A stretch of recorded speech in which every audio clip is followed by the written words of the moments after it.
बुझाए ठंडक लाए सबको भाए जीरा सिप MTH का जलजीरा जीरा सिप। जीरा सिप असली रिफ्रेशिंग, असली स्वाद, असली मजा। MTH।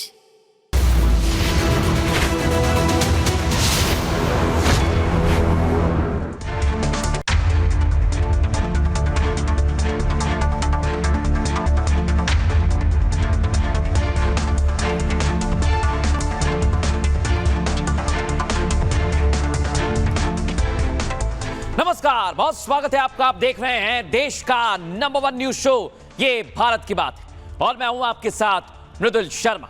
होगी देश की हर बात, दिखाएंगे आपको देश और दुनिया की तमाम बड़ी खबरें।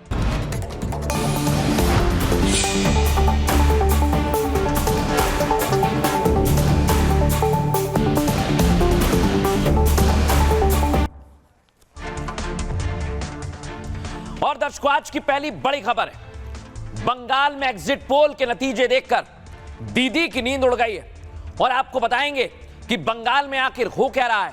क्या वाकई टीएमसी एग्जिट पोल से घबरा गई है? तमाम तस्वीरें दिखाएंगे, लेकिन एग्जिट पोल के बाद कैसा माहौल बन रहा है देखिए जरा।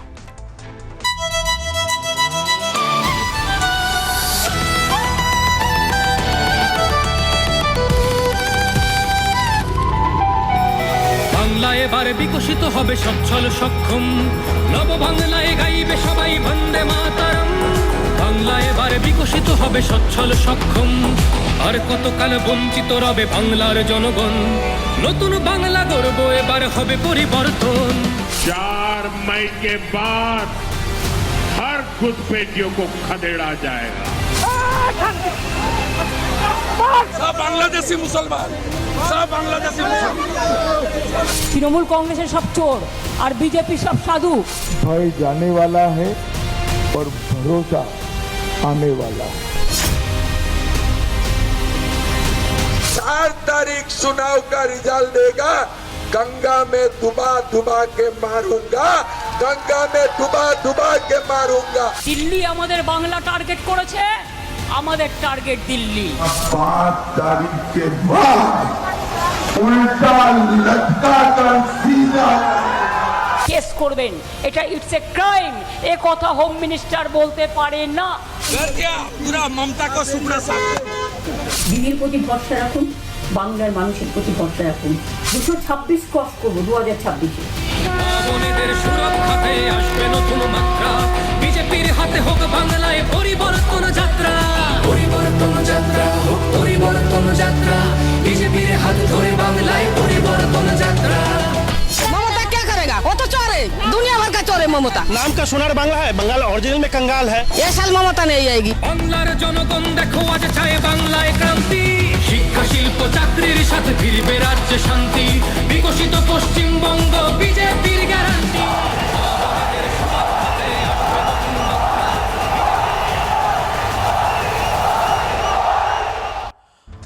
देखा आपने वोटिंग से पहले क्या तैयारी है दर्शकों, देख रहे हैं आप। पश्चिम बंगाल में एग्जिट पोल में परिवर्तन दिखाया। ममता बनर्जी अब भगवान के दर पर चली गई हैं। दिखाइए जरा फुल फ्रेम, चुनाव से पहले क्या थी और अब तस्वीर क्या है, ये आपके सामने है। दोनों तस्वीर आपको दिखा रहा हूं। সারা রাজ্যের কি পরিস্থিতি অনেকে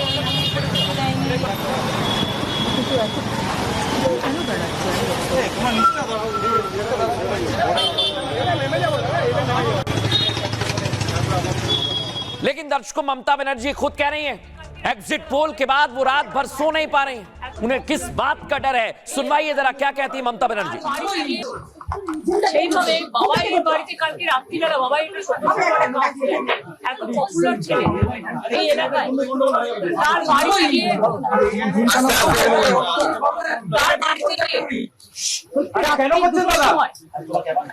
সিআরপিএফ এর একদল গুন্ডা, সরি নট গুন্ডা, सीआरपीएफ को। अब जिस सीआरपीएफ को गुंडा बता रही है ममता बनर्जी, वो क्या कर रही है देखिए आप। जो गुंडे हैं, उपद्रवी हैं, उनका इलाज चल रहा है, रात भर ये इलाज चला है। दिखाइए फुल फ्रेम जरा, हंगामा करने वालों का कैसा इलाज हुआ है। एमएल सुनाइए। रुक जा मम्मी।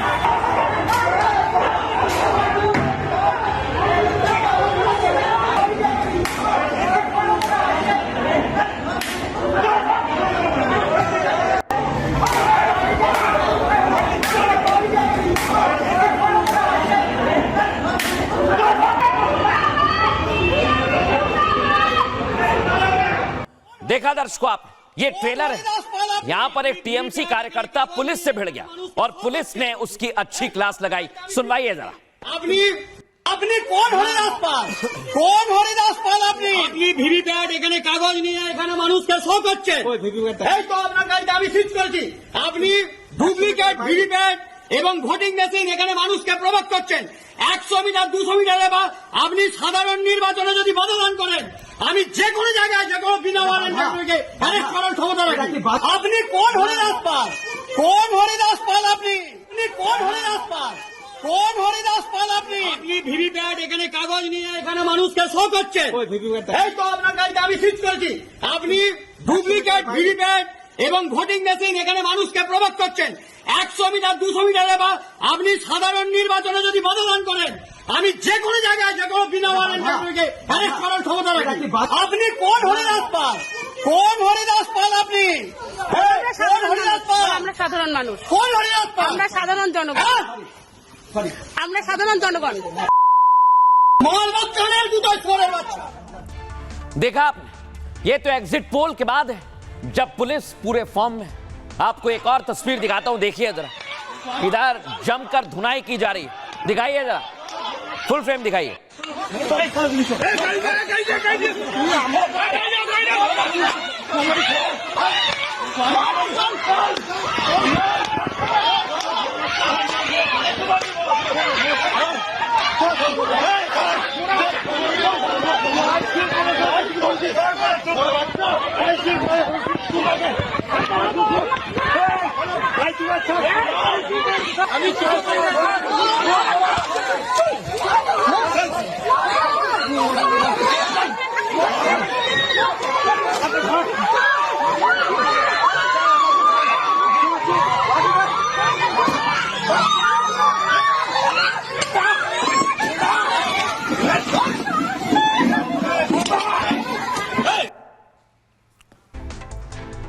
अब दर्शकों आपको दिखाता हूं, ये देखिए, स्ट्रांग रूम के बाहर पुलिस फोर्स तैनात कर दी गई और जगह जगह ऐसी फोर्स तैनात है और जो भी गड़बड़ी करेगा उसे सबक सिखाया जाएगा।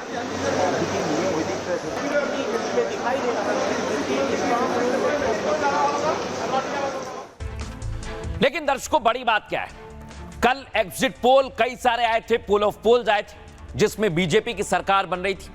आज बंगाल का फाइनल एग्जिट पोल आ गया और यह है टुडेज चाणक्य का एग्जिट पोल, जिसमें बीजेपी को 192 हाईएस्ट, सबसे ज्यादा सीट दी है और इतना आंकड़ा किसी ने नहीं दिया दर्शकों। इसके बाद टीएमसी को टुडेज चाणक्य ने 100 पर समेट दिया है। यह सबसे खराब प्रदर्शन होगा ममता बनर्जी का, और अन्य में जिसमें लेफ्ट है और कांग्रेस पार्टी है, उनके खाते में मात्र 2 सीट जा रही है। यह टुडेज चाणक्य का एग्जिट पोल है। अब मैं आपको दिखाता हूं इसके कैसे वोट परसेंटेज रहे। बीजेपी वोट परसेंटेज पिछली बार 38 था, किसका? बीजेपी का। इस बार 48 हो गया है, 10% ज्यादा। और फिर आ जाइए आप टीएमसी का वोट प्रतिशत लगभग 7% घट गया है। टुडेज चाणक्य ने ये आंकड़े दिए दर्शकों, आपको फिर बता रहा हूं। और अन्य के खाते में जिसमें लेफ्ट है, ओवैसी हैं, हुमायूं कबीर है और कांग्रेस पार्टी है, उनके खाते में 14% वोट जा रहा है। लेकिन 48% वोट शेयर बीजेपी का, यह बताता है एग्जिट पोल का आंकड़ा कि बीजेपी सरकार बना रही है। लेकिन इंतजार है एग्जिट पोल का। पहले रिपोर्ट दिखाते हैं, उसके बाद विश्लेषण।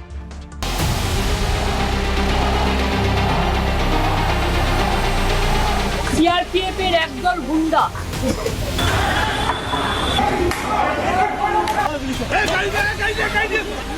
पश्चिम बंगाल को जिस परिवर्तन की दरकार थी, जिस गुंडाराज से आजादी की पुकार थी, वो सच होने वाला है।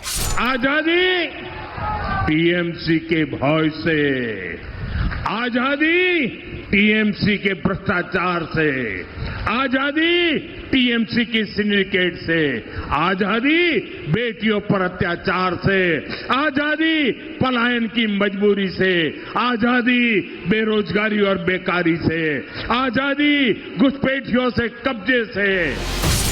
बंगाल में ममता जा रही हैं, एग्जिट पोल में बीजेपी आ रही है, इसकी झलक रिजल्ट से पहले ही दिखने लगी। कभी ममता की पुलिस टीएमसी के गुंडों के सामने खामोश थी, उसके डंडे चलने लगे हैं। लठ नाम नहीं, गुंडागर्दी देखकर बरस रहा है। चाहे बनर्जी हो या चटर्जी, खान हो या कबीर, चुन चुन कर हिसाब हो रहा है।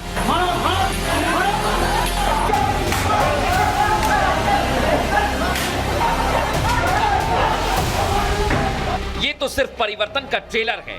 आगे आगे देखिए, जब एग्जिट पोल एग्जैक्ट पोल में बदलेगा तो बंगाल की हवा बदल जाएगी, फिजा बदल जाएगी। जय श्री राम पर बैन लगाने वालों की मजहबी दुकान बंद हो जाएगी।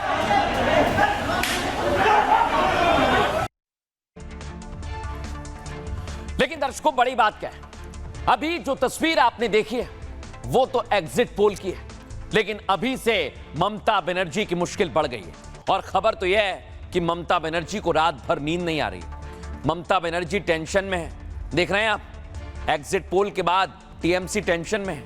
इधर पश्चिम बंगाल में एग्जिट पोल में बदलाव की लहर चल रही है। दर्शकों, आपको बताएं, तमाम एग्जिट पोल्स में ममता बनर्जी की सत्ता जा रही है और बीजेपी बंगाल में बहुमत का आंकड़ा पार कर रही है। कुछ रिपोर्ट्स में बीजेपी और टीएमसी के बीच कांटे की टक्कर भी है। इसके पीछे की बड़ी वजह वोट प्रतिशत में बेतहाशा वृद्धि है। दावा है कि टीएमसी की सीटें इस बार लगभग आधी हो सकती हैं, जो ममता सरकार के लिए बड़ा झटका माना जा रहा है। आपको बताऊं, बावजूद इसके ममता बनर्जी कॉन्फिडेंट है और जीत का दावा कर रहे हैं। मुख्यमंत्री ममता बनर्जी ने एक वीडियो संदेश आज जनता के लिए जारी किया। जिस एग्जिट पोल में बीजेपी जीत रही है, उस पर ममता बनर्जी ने सवाल उठा दिए। ममता ने कहा, बीजेपी के इशारे पर एग्जिट पोल लाया गया है। साथ ही कहा, टीएमसी इस बार 226 से ज्यादा सीट जीत रही है। इतना ही नहीं, ममता बनर्जी ने कहा कि चौथी बार टीएमसी सरकार बनाने जा रही है। लेकिन रिपोर्ट और एग्जिट पोल कुछ और इशारा करते हैं। दर्शकों, अब असली तस्वीर 4 मई को सामने आएगी, जब ईवीएम खुलेगी। फिलहाल एग्जिट पोल से बंगाल की राजनीति में सस्पेंस बहुत ज्यादा बढ़ गया है, क्योंकि दावे दोनों तरफ से किए जा रहे हैं। लेकिन ममता बनर्जी ने तो आज 200 पार का आंकड़ा दे दिया। सुनिए जरा। আমরা 200-300 পেয়ে যেতে পারি, 226 ক্রস করব 2026-এ। মানুষ যে বিপুলভাবে ভোট দিয়েছে, আমার তাদের প্রতি পুরো ভরসা, বিশ্বাস, আস্থা আছে। এবং ওরা কালকে এটা করিয়েছে প্রেসকে দিয়ে, তার কারণ গদি মিডিয়াকে দিয়ে। তার কারণ হচ্ছে, ওরা তো আপনারা জানেন ইডি, সিবিআই, ইনকাম ট্যাক্স সবাইকেই চমকায়। अब दर्शकों, आपको दिखाता हूं, बीजेपी की तरफ से दावा किया जा रहा है कि इस बार भारतीय जनता पार्टी सरकार बनाएगी। और उसके रुझान अभी से एग्जिट पोल के बाद देख रहे हैं आप, कुछ लोग बीजेपी के पोस्टर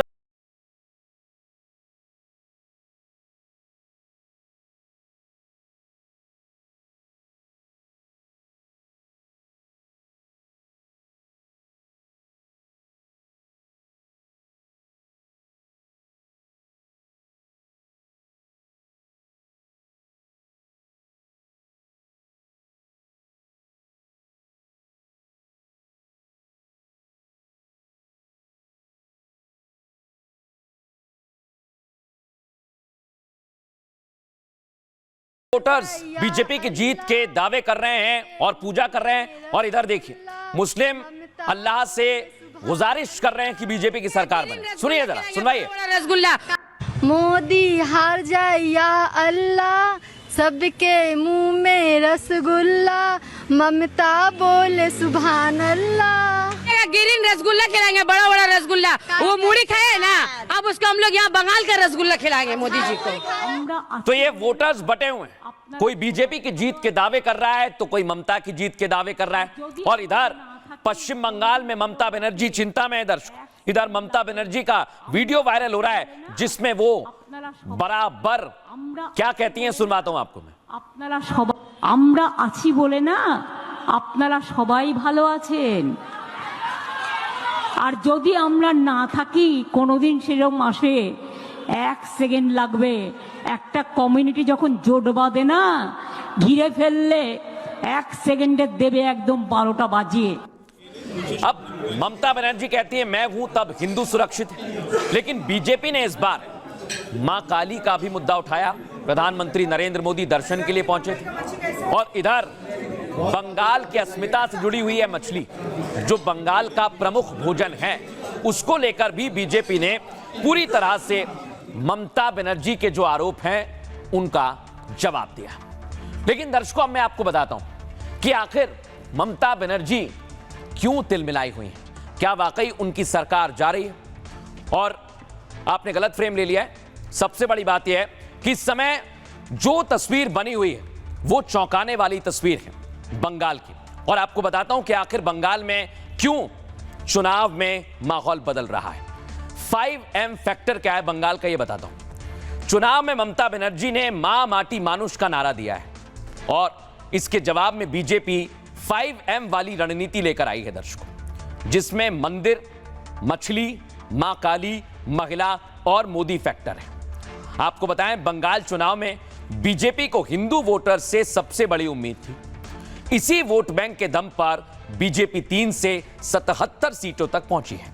ऐसे में इस बार सत्ता परिवर्तन के लिए बीजेपी ने कई कदम उठाए हैं, जिनमें से ज्यादातर कामयाब होते दिख रहे हैं। आपको बताएं, सबसे पहले फिश पॉलिटिक्स को चुनावी हथियार बनाया गया। अनुराग ठाकुर, मनोज तिवारी जैसे नेताओं ने मछली खाई और एक संदेश दिया। कुछ बीजेपी उम्मीदवारों ने मछली के साथ जुलूस भी निकाला दर्शकों। आपको बताएं, इसके साथ पीएम मोदी मां काली मंदिर दर्शन करने भी पहुंचे, जहां से जय मां काली कलकत्ते वाली का हिंदुओं में मैसेज भी गया। आपको बताएं, बीजेपी ने पूरे चुनाव में महिला सुरक्षा को सबसे ऊपर रखा है। साथ ही महिलाओं को हर महीने 3000 रुपए देने का भी ऐलान किया गया। बीजेपी के तमाम एम फैक्टर टीएमसी के एम वोट वालों पर हावी दिख रहे हैं, जिसका असर यह हुआ कि बीजेपी एग्जिट पोल में बंगाल में सरकार बनाती हुई दिख रही है।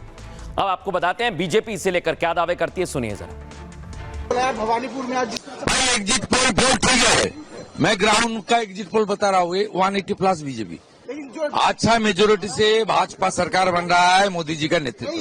दादा, जिस तरह से पूरा परसेंटेज 90% से ऊपर हुआ है, सेकंड फेज में क्या कहना चाहेंगे? 90 हिंदू खोल के वोट किया क्या है? अब दर्शकों, मैं आपको बताता हूं, इधर बीजेपी ने पूरी तैयारी की और चुनाव में अपनी रणनीति को बदला है, और इधर टीएमसी दर्शकों अभी भी नहीं सुधर रही है। दावा किया जा रहा है कि टीएमसी ने आरएसएस के कार्यकर्ताओं पर लाठियों से हमला किया। सुनवाइए जरा एम्बियंस।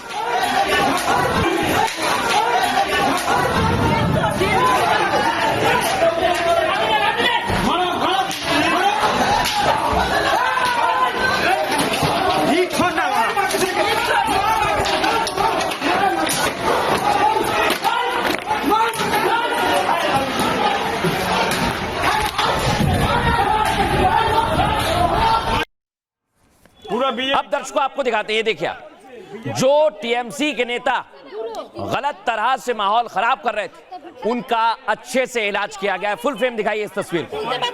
পুরো বিজেপি চামচাগিরি করছে, প্রতিবারা বিজেপি চামচাগিরি করছে একেবারে মেরে ভাগিয়ে কি করে কি অপরাধ হয়েছে? বেচারা হাত তুলতে পারছে না, আবার কি বলছে? বলছে এরপরে মেরে ওকে বলছে, বলে মেরে হাত তুলে দেবো। বলছে নেতা থেকে দাদাগিরি, হ্যাঁ ये देख रहे हैं दर्शकों आप, हिंसक घटनाएं हो रही हैं, लेकिन सीआरपीएफ की तैनाती अब भी है। अगर कोई गड़बड़ी होगी तो फिर सबक सिखाया जाएगा। फुल फ्रेम दिखाइए, सीआरपीएफ की अलग जगह कैसी तैनाती है।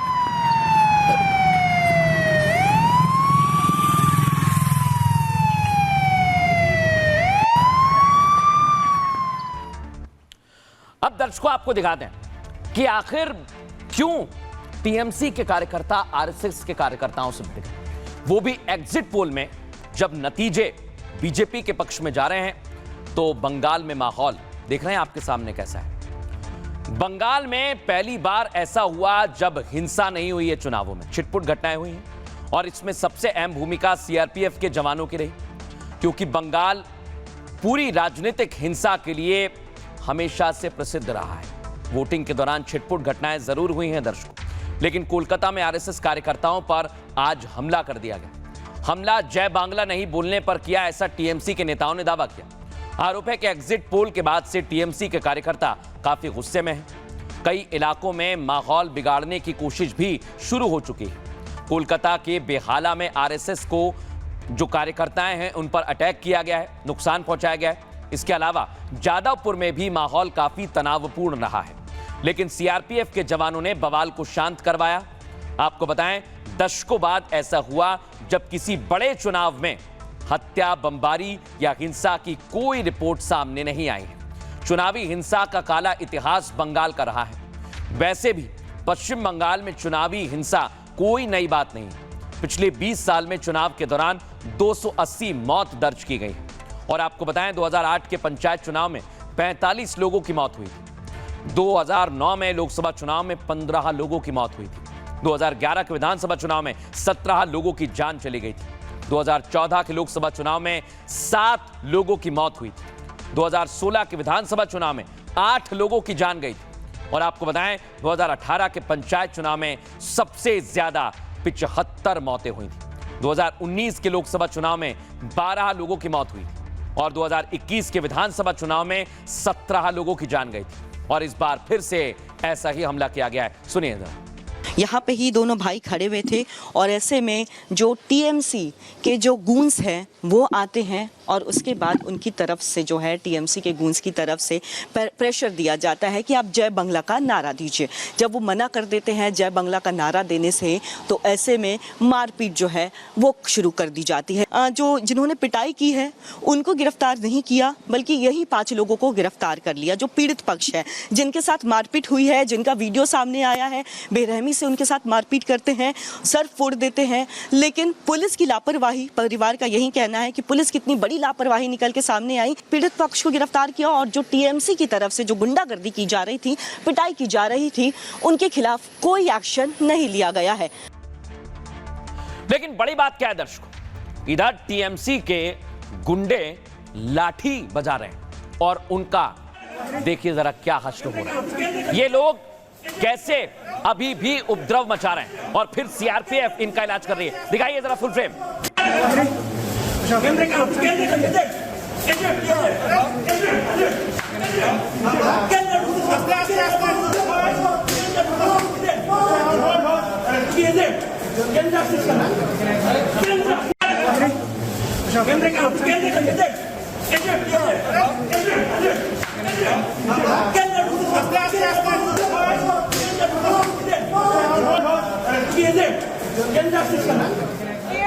लेकिन दर्शकों, अभी भी स्ट्रांग रूम के बाहर काफी हंगामा हो रहा है और ईवीएम की सुरक्षा के लिए आप देख रहे हैं जवानों की तैनाती कर दी गई है।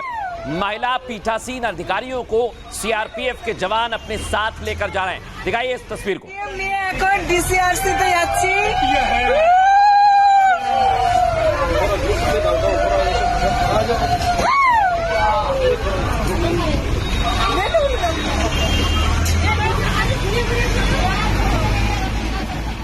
दर्शकों, जब ईवीएम निकली इस बस में तो यहां पर बीजेपी के कार्यकर्ता बाइक से पूरा पीछा करते हुए जा रहे हैं, कहीं कोई गड़बड़ी ना हो जाए। दिखाइए फुल फ्रेम इस तस्वीर को।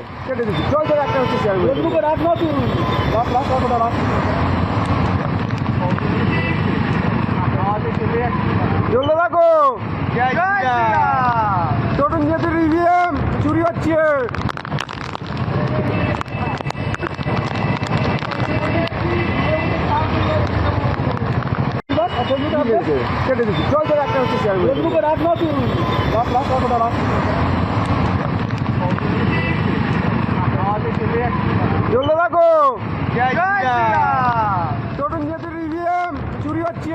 इधर देखिए, बीजेपी के कार्यकर्ता पूरे परिवार के साथ स्ट्रांग रूम के बाहर बैठे हुए हैं। सुनवाइए जरा इन्हें। আমাদের বুথ সভাপতি, আমার বাবা, একটা মামা, আমার দিদা, আমরা সবাই ইভিএম পাহারা দিচ্ছি। চুরি হতে দেব না, এত কষ্টের ফল নিয়েই ছাড়বো। আমাদের এখানে কারেন্ট চলে গেছে, ঝড় বৃষ্টি হচ্ছে, তবু আমরা বাইরে বসে আছি ইভিএমটা যতক্ষণ ঠিকঠাক জায়গায় যায়।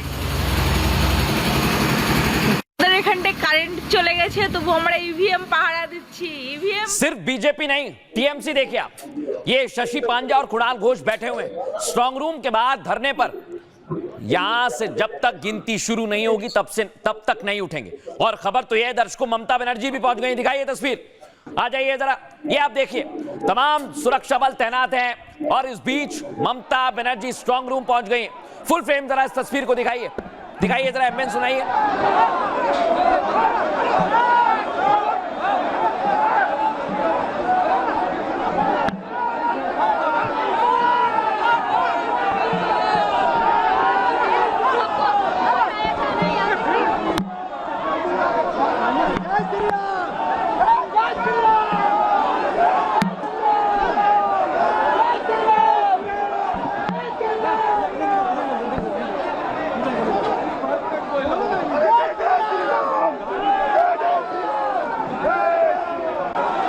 ये देखिए दर्शक, यहां पर आप देखेंगे स्ट्रांग रूम के बाहर जबरदस्त हंगामा हो रहा है। अभी बीजेपी के कार्यकर्ता पहुंचे और देखिए जरा, ममता बनर्जी पहुंच गई, टीएमसी के कार्यकर्ता पहुंच गए, यानी 4 मई से पहले बंगाल में माहौल गर्मा गया है। सुनिए जरा बंगाल के नेता क्या कह रहे हैं, सुनवाइए। सीओ आप लोगों को बुला है, कोई अंदर में नहीं है, ये सिविल स्ट्रांग रूम है, तो कोई अंदर में नहीं है या है, ये तो बाहर में जो इलेक्शन कमीशन का जो लाइव स्ट्रीमिंग हो रहा है सीसी कैम में, तो आप देखिए वहां पर कुछ लोग काम कर रहा है अंदर में, और हम लोगों का कोई रिप्रेजेंटेटिव नहीं है, वो काम कर रहा है। पूछने के बाद वो बोल रहा है पोस्टल बैलट सेग्रीगेट कर रहा है। अच्छा ठीक है, लेकिन वो इधर से आया, सोर्स क्या है वो तो नहीं क्लियर किया। दर्शकों आपको दिखा रहे हैं, ये देख रहे हैं आप, अभी भी वहां पर काफी ज्यादा हंगामा हो रहा है, यानी स्ट्रांग रूम के बाहर 3 लेयर में सुरक्षा है। सुनवाइए जरा नेता क्या कह रहे हैं, सुनवाइए, एमएल सुनाइए इसका। हम लोग शांतिपूर्ण धरना में थे, और भी एआईटीसी के पार्टी के इलेक्शन एजेंट्स थे, और भी प्रार्थी आए, बीजेपी आके हंगामा किया यहाँ। हम लोग शांतिपूर्ण बैठे थे, আমরা শান্তিভাবে আমরা তো শান্তিপূর্ণভাবে ছিলাম, আমরা তো শান্তিপূর্ণভাবে, ওরা এখানে চুরি করার ইরাদায়, ওরা এখানে কাউকে না জানিয়ে আমাদের লোক পৌঁছানোর আগে লুকিয়ে স্ট্রং রুম খুলে কাজ করছিল। ডক্টর পাঁজা, আমি এবং আমাদের টিম আসার পর আমরা এই বিষয়টা হস্তক্ষেপ করি এবং আমরা নজরে আনি, তারপরেও আমাদের ঢুকতে দেওয়া হয়নি। এরপরে আমরা যখন বসেছিলাম শান্তিপূর্ণভাবে আমাদের কাজ চলছে, কথা চলছে। বিজেপি এসে গন্ডগোল করেছে এবং বিজেপির কিসের জ্বলন? আপনাদের বের করে দাও, কিন্তু তাপসকার ভিতরে ঢুকে গেলেন, এটাকে কি বলবেন?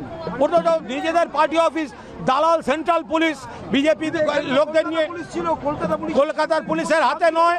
আর কলকাতা পুলিশের লোকরাও তো এখন সমস্ত ইলেকশন কমিশনের বসানো, ফলে আমাদের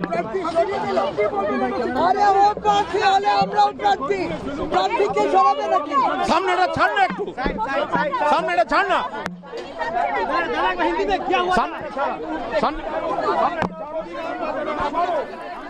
और देखिए यहां पर सीधा तौर पर कह दिया गया है कि सीसीटीवी जो हैं, जो स्ट्रांग रूम के बाहर लगे हुए हैं, उसको लेकर विवाद बढ़ गया। और इस समय बड़ी खबर मेरे पास आ रही है दर्शकों, ये आप देखिए, ये स्ट्रांग रूम के अंदर की तस्वीर आपको दिखा रहा हूं। यहां पर जरा वॉल पे आ जाइए, वॉल पर इस तस्वीर को दिखाइए, जो इस समय टीएमसी ने एक वीडियो जारी किया है। मैं आपको दिखाता हूं दर्शकों हुआ क्या, दिखाइए जरा वॉल पे, दिखाइए इस तस्वीर को। यहां पर स्ट्रांग रूम के अंदर की जो तस्वीर मैं दिखा रहा हूं, वॉल पे दिखाना।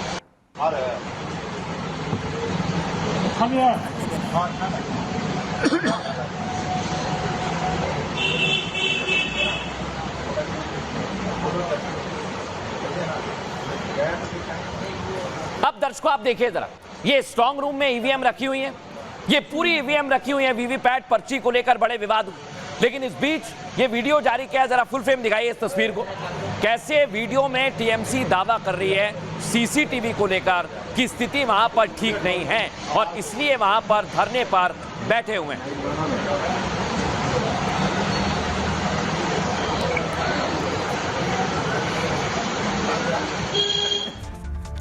लेकिन दर्शकों समझिए जरा, जब स्थितियां इतनी अभी खराब हो रही हैं, जब मैं आपसे बात कर रहा हूं, तो सोचिए कि आखिर पूरे बंगाल में क्या माहौल है।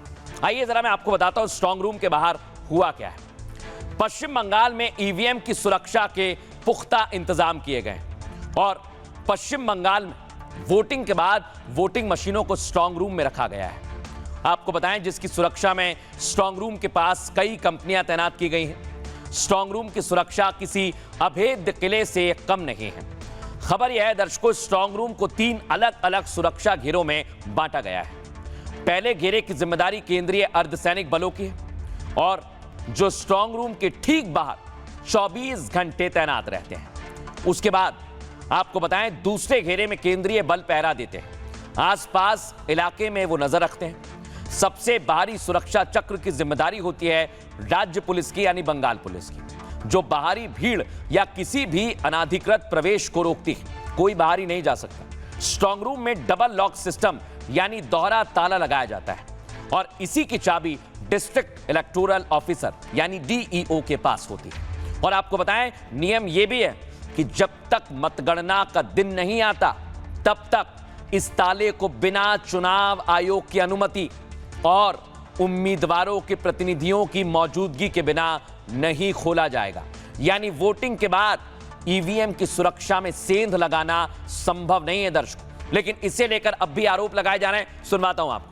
देखिए, एग्जिट पोल अपनी जगह पर है, एग्जिट पोल अपनी जगह पर है, लेकिन मैं चूंकि वहाँ चुनाव में भी गया, मैंने वहाँ पर जिस प्रकार से लोगों को जो सरकार है टीएमसी की, उस सरकार के खिलाफ लोगों के अंदर गुस्सा देखा, परिवर्तन की लहर देखी, एक जनाक्रोश देखा, तो इसमें कोई संदेह नहीं है कि वहाँ पर डबल इंजन की सरकार बनेगी। बंगाल का जो जनसंख्या का संतुलन बिगाड़ना चाहते हैं, पश्चिम बंगाल में बांग्लादेश लाना चाहते हैं, ये सारे लोगों को समझ में आ गया और इसीलिए परिवर्तन के नाते सारे लोग उतर के वोट डाला।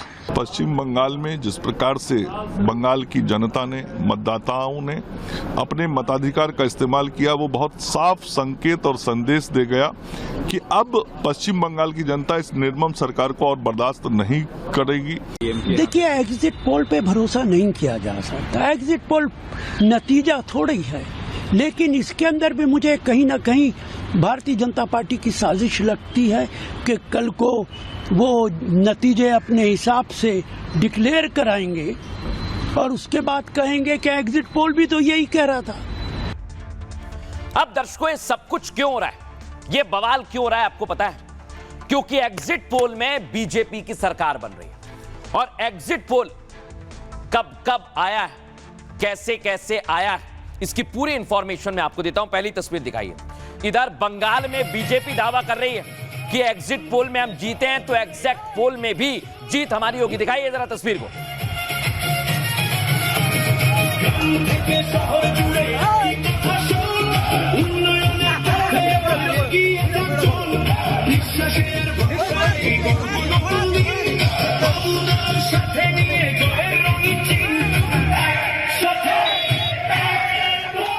अब दर्शकों आपको दिखाते हैं। दावा यह किया जा रहा है बीजेपी की तरफ से कि भीड़ इतनी आई है तो एग्जिट पोल के नतीजे भी उनके पक्ष में आएंगे। दिखाएंगे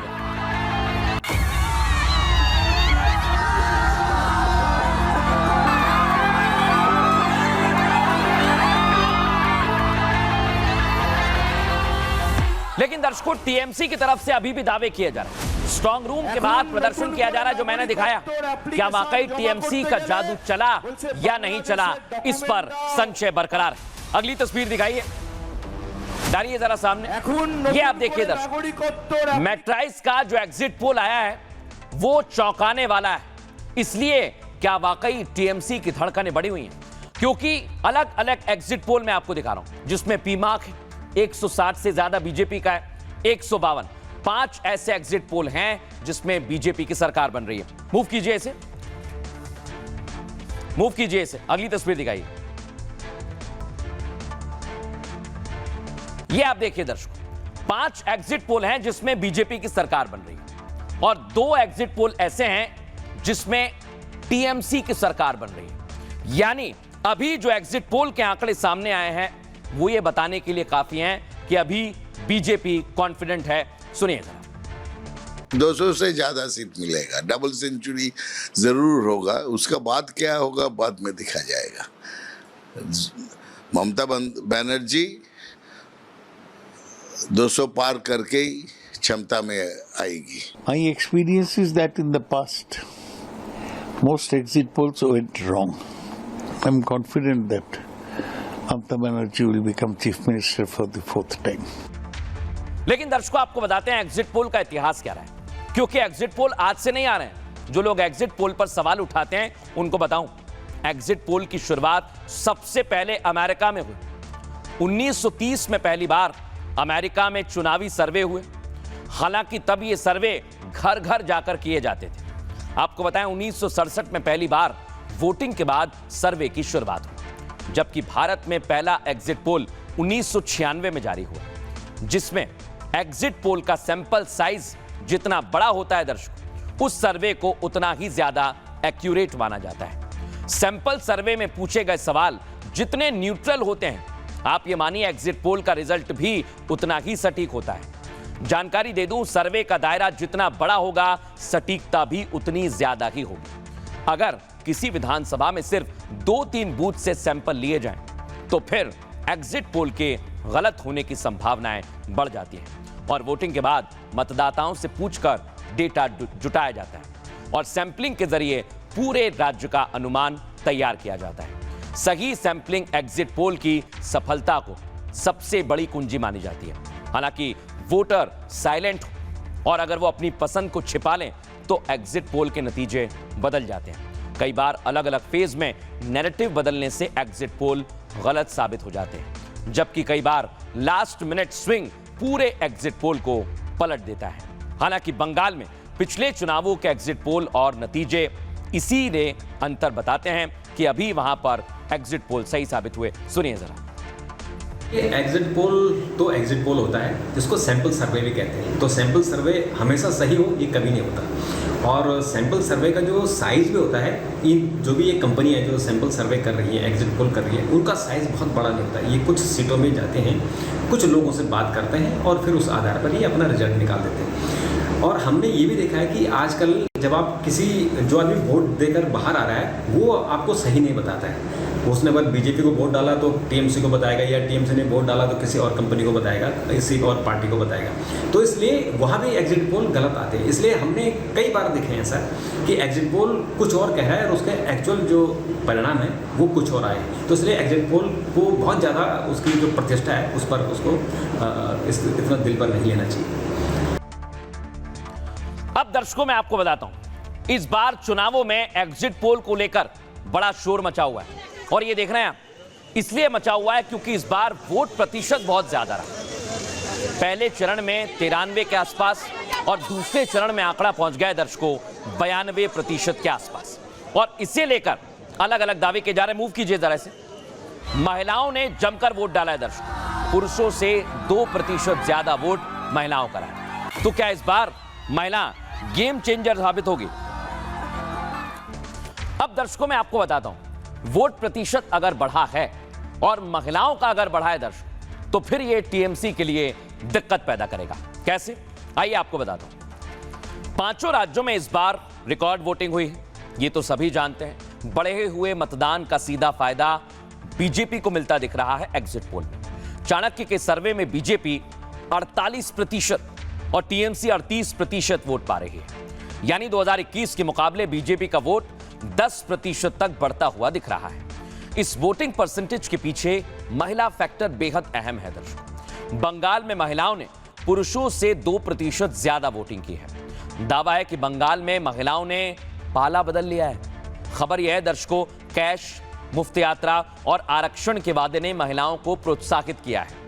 लेकिन बीजेपी के वादों के बाद वोटिंग बढ़ना नया संकेत है दर्शकों। वैसे तो बंगाल में महिलाएं ममता की वोटर रही हैं, लेकिन 2021 के आंकड़े आपको बताऊं, 50% महिलाओं ने टीएमसी को वोट दिया था, जबकि बीजेपी को 38% महिलाओं ने वोट किया था। अब आप सोचिए, बंगाल की 23 सीटें ऐसी हैं जहां महिलाएं पुरुषों से ज्यादा हैं। यानी बंगाल की सत्ता की चाबी आधी आबादी के हाथ में है। 33% आरक्षण, 2 गुने कैश के वादे से बीजेपी ने भरोसा जीता है। आधी आबादी ने अगर पाला बदला तो आप ये मानकर चलिए बंगाल में बदलाव होगा। एग्जिट पोल के नतीजे सही साबित होंगे। अब आपको सुनवाते हैं वरिष्ठ पत्रकार अवधेश कुमार क्या करें, सुनिए जरा। तो कई बार आप सत्ता में होते हैं तो पता नहीं चलता है कि आपके विरुद्ध असंतोष कितना है। उनको समझना चाहिए था कि 2021 में अगर भारतीय जनता पार्टी को 38% वोट और 77 सीटें आ गई तो आपके विरुद्ध असंतोष का ही परिणाम था। और अगर फेयर मतदान होता, लोगों को मतदान करने दिया जाता, तो परिणाम थोड़ा आगे दूसरा भी हो सकता था।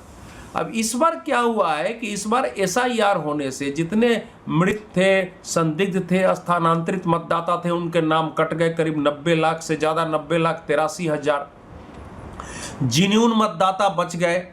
और SIR से एक वातावरण बना कि हमारा जो वोटर आई कार्ड है ये भी महत्वपूर्ण है, तो लोग घुल के वोट डालने गए। सबसे बड़ी बात जो सुरक्षा व्यवस्था हो गई, तो सुरक्षा व्यवस्था से लोगों को आश्वासन मिला कि अब हम निश्चिंत होकर वोट डालने जा सकते हैं। वोट डालने के पहले भी हमारे जीवन पर खतरा नहीं है, वोट डालते समय खतरा नहीं है, वोट डालने के बाद जो हमले और हिंसा होते थे वो भी नहीं है। अब दर्शकों खबरों में आगे बढ़ेंगे और आज एक और बड़ी खबर आपको बता रहा हूं। खबर यह है दर्शकों कि युद्ध जो अभी तक शांत चल रहा था वहां फिर से तूफान आने वाला है। डोनाल्ड ट्रंप ने यह तस्वीर जारी की है, देख रहे हैं आप, इसमें कमांडो की तरह हाथ में राइफल लिए हुए। अब डोनाल्ड ट्रंप ने मुस्तफा खामनेई को सीधे चेतावनी दी है। पहली तस्वीर दिखाइए जरा, ये आप देखिए, डोनाल्ड ट्रंप बंदूक के साथ और लिख रहे हैं नो मोर मिस्टर नाइस गाय, यानी अब अच्छाई खत्म हो गई। और अब क्या डोनाल्ड ट्रंप मस्ती में मौज में फिर से हमला करने वाले हैं? इस तस्वीर को देखिए आप।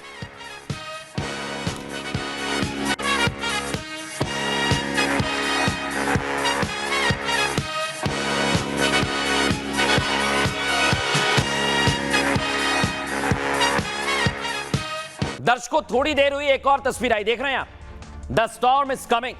वो कह रहे हैं तूफान आने वाला है और ऐसा तूफान जिसे कोई रोक नहीं सकता है।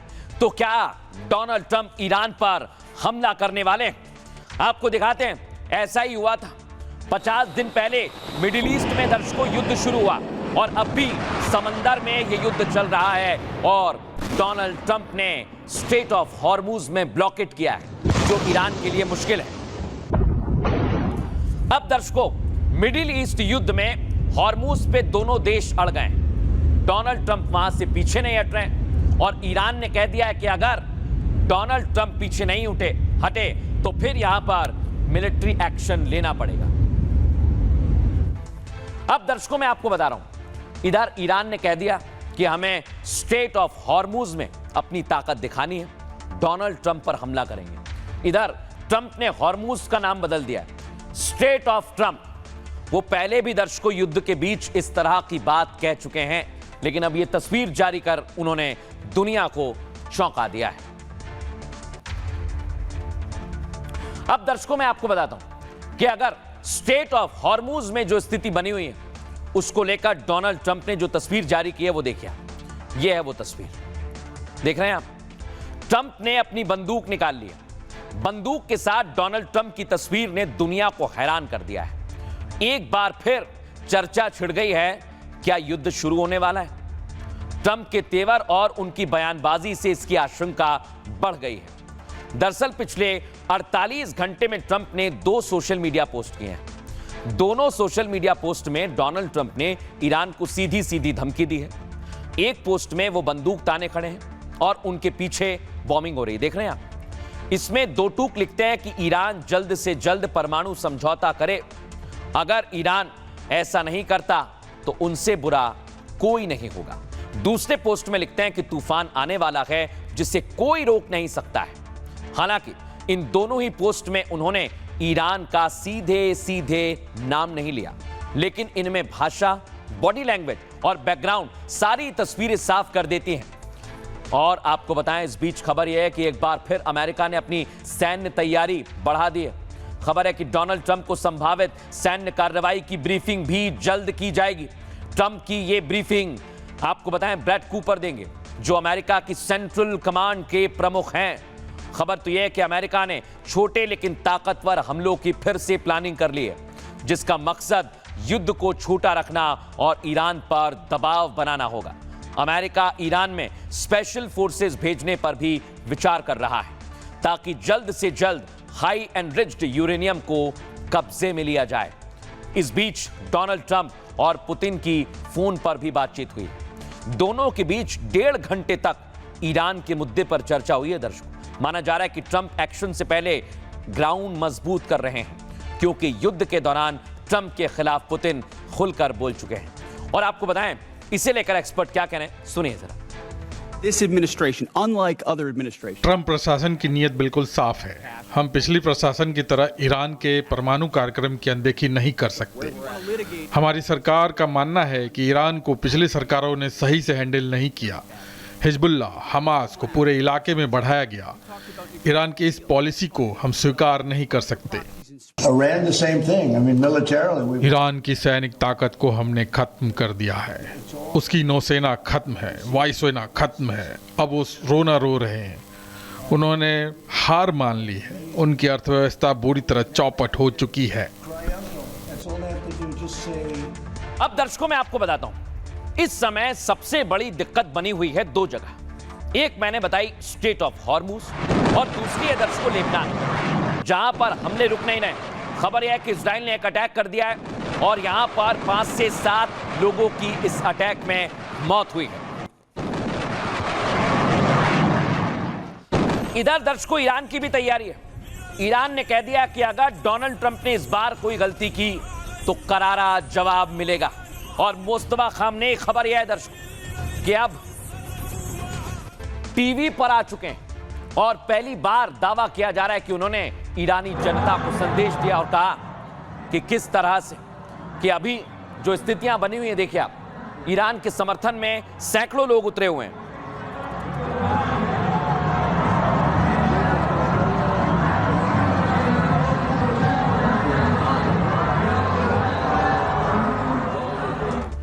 अब दर्शकों मैं आपको दिखाता हूं, अभी जो स्थिति बनी हुई है वो यही है कि ईरान पीछे हटने वाला नहीं है, क्योंकि उसके पास स्ट्रेट ऑफ हॉर्मुज की ताकत है। डोनाल्ड ट्रंप लगातार ईरान को धमका रहे हैं। आपको बताएं ईरान पर इसका कोई असर नहीं हो रहा है। मूव कीजिए। डोनाल्ड ट्रंप की धमकी के बाद ईरान ने बड़ा बयान दिया है। ईरान के सुप्रीम लीडर मुस्तफा खामनेई ने टीवी पर बयान जारी किया। अपने लिखित बयान में खामनेई ने कहा उनका देश अपनी परमाणु और मिसाइल क्षमता से किसी भी हाल में पीछे नहीं हटेगा। ईरान अपनी परमाणु और मिसाइल ताकत को देश की संपत्ति मानता है और हर हाल में उसकी रक्षा करेगा। उन्होंने आगे कहा स्ट्रेट ऑफ हॉर्मुज में अब एक नया दौर शुरू हो गया है, जो आगे चलकर इलाके में शांति, तरक्की और आर्थिक फायदा लाएगा। अमेरिका के सैन्य ठिकाने इतने कमजोर हैं कि वो खुद की सुरक्षा भी ठीक से नहीं कर सकते हैं। इसमें वो इस इलाके के दूसरे देशों को रक्षा कैसे कर पाएंगे। इस बीच ईरान ने अमेरिका के खिलाफ संयुक्त राष्ट्र में भी दावा ठोका है। एक्सपर्ट्स का मानना है कि ईरान अभी नहीं झुकने वाला है।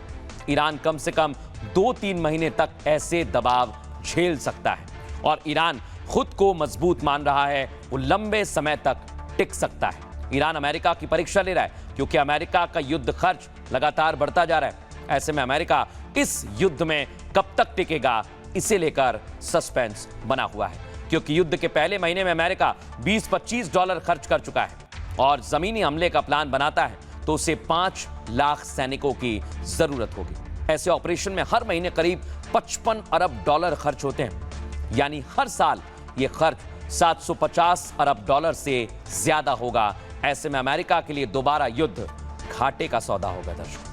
लेकिन डोनाल्ड ट्रंप क्या करेंगे, इसका अनुमान लगाना अभी मुश्किल है। सुनिए जरा विदेश मंत्री ईरान के क्या कहते हैं। हॉर्मुज में अमेरिकी नाकेबंदी जारी रही तो हम अपनी ताकत का इस्तेमाल करेंगे। हम नाकेबंदी के खिलाफ सैन्य कार्रवाई करेंगे।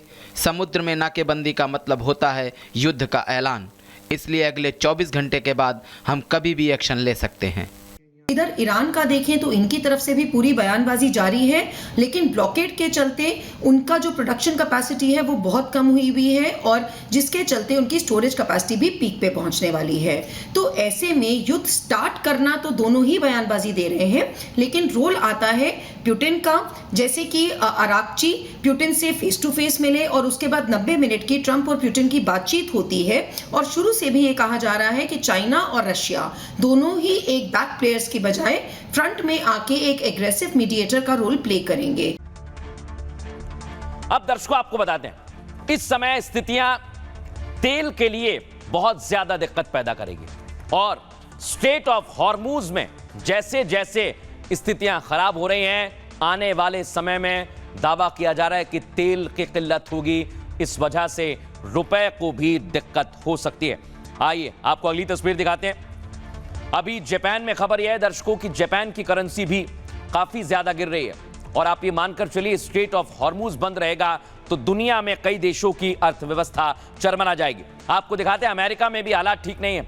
अमेरिका में भी महंगाई आसमान पर चली गई है, यानी स्ट्रेट ऑफ हॉर्मुज के बंद होने से दुनिया की अर्थव्यवस्था बहुत ज्यादा दिक्कत में आ जाएगी।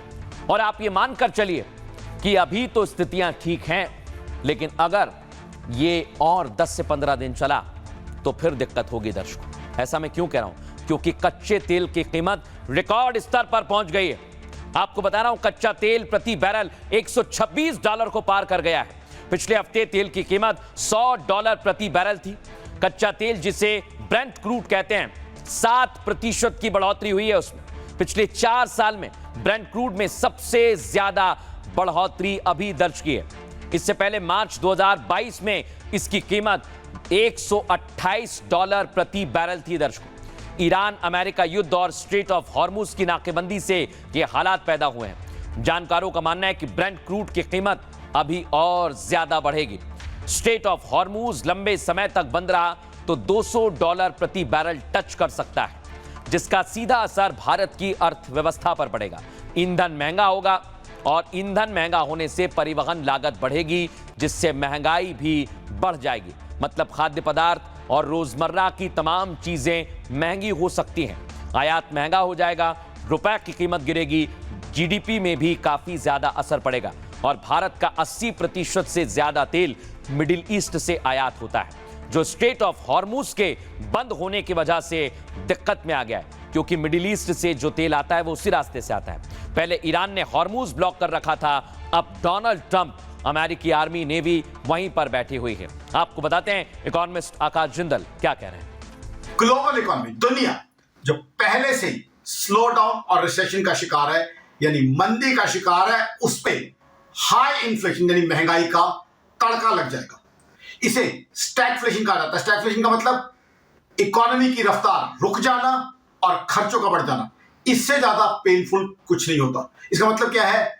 कमाई रुक जाना, नई नौकरियों का ना मिलना, कारोबार धीमा पड़ जाना और खर्चे बढ़ जाना।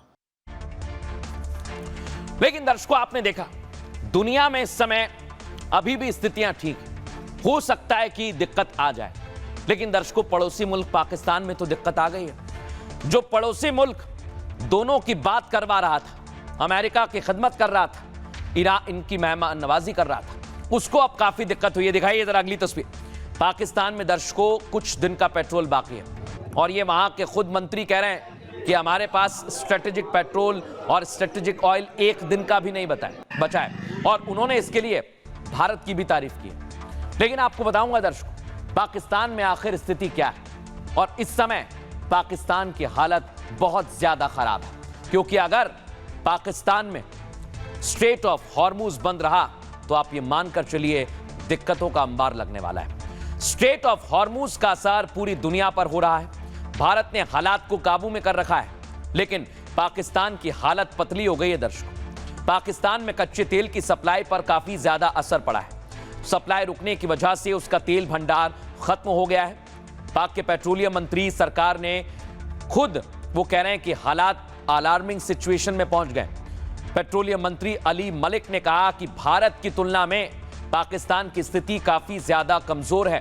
भारत के पास 60 से 70 दिन का रिजर्व तेल है और पाक के पास रणनीतिक पेट्रोलियम रिजर्व नहीं है। हमारे पास एक दिन का भी रणनीतिक रिजर्व नहीं है, ये पाकिस्तान के मंत्री कह रहे हैं। देश के पास केवल 2-4 दिन का कच्चा तेल मौजूद है। कंपनियों के पास रिफाइंड ईंधन का स्टॉक भी 20 से 21 दिन बचा है। सोचिए आप, पेट्रोलियम मंत्री कह रहे हैं ये। उन्होंने इससे पहले आपने शहबाज शरीफ को सुना होगा, वो भी इसे लेकर चिंता जता चुके हैं। और शहबाज शरीफ ने कहा था कि ईरान युद्ध की वजह से पाकिस्तान का तेल आयात एक हफ्ते में जो बिल है दर्शकों, वो 3 गुना बढ़कर 7,623 लाख करोड़ में चला गया। ऐसा तब है जब हम खर्च चलाने के लिए IMF और वर्ल्ड बैंक से कर्ज ले रहे हैं। पाकिस्तान में सरकार ने संकट से निपटने के लिए एक टास्क फोर्स बनाई, लेकिन सोचिए कि बिगड़ चुके हालात से अब टास्क फोर्स कैसे निपटेगी। पाकिस्तान किसी भी दिन ठप हो जाएगा और अंधेरे में डूब जाएगा। एक्सपर्ट क्या कह रहे हैं सुनिए जरा, और पाकिस्तान के मंत्री क्या कह रहे हैं सुनवाता हूं। कानून और इस गवर्नेंस रिजीम के मुताबिक उनको चला रहे थे। हम इंडिया की तरह नहीं है कि $60-70 मेरे पास 60-70 दिन का रिजर्व मेरे पास अपने पेन की एक सिग्नेचर के साथ मैं उसको रिलीज कर सकता हूं। There is no strategic reserve. Absolutely not. ये आज क्या कहते हैं, यही तो मैंने आपको बता रहा हूं कि लोगों को अंदाजा नहीं है कि ये क्राइसिस के अंदर हमने that is the real crisis. जी, do you have any plans to build that? Absolutely. अब हमने उसके ऊपर भी एक वर्किंग कमेटी, एक ये भी आपको बताऊं मलिक साहब, हमारे पास हर किस्म की रिसर्च, हर किस्म के पेपर्स तैयार पड़े हुए हैं। जब ये क्राइसिस है हमने निकाल के देखा कि स्ट्रेटेजिक रिजर्व पे कभी काम हुआ तो एक मैट मैकडोनल्ड, एक कंसल्टेंट बाहर का रखा गया, उसने पूरा इतना बड़ा एक पलंदा बना के कि आपने उस स्ट्रेटेजिक रिजर्व को ऑपरेशनलाइज करना है, वो दराज के अंदर रिपोर्ट पड़ी हुई थी। तेल की कीमतें दोबारा आसमान बातें कर रही हैं और परसों जो जुमा है उस दिन फिर हमने नई कीमतों का तयन करना है। जो आलमी मंडियों में जो सूरत हाल है, तो ये एक चैलेंजिंग सूरत हाल है।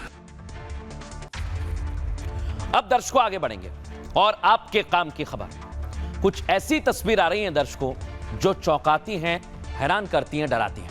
आज कुछ ऐसा ही हुआ दर्शकों। एक शादी में 20 से 22 वर्ष की लड़की डांस कर रही थी। दिखाइए जरा तस्वीर। उसकी हार्ट अटैक से मौत हो गई।